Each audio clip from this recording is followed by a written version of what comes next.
Спасибо вам большое еще раз и желаю вам удачи в реализации вашего проекта.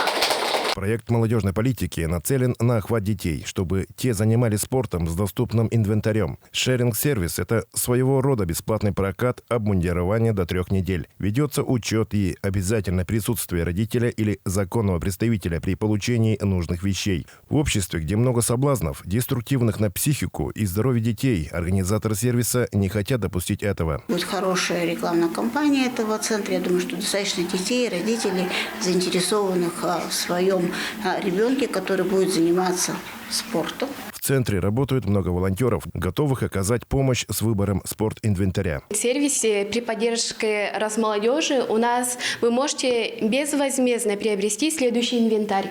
Например, это разнообразные мячи для спорта, футбольный, баскетбольный, а также есть для акваэробики.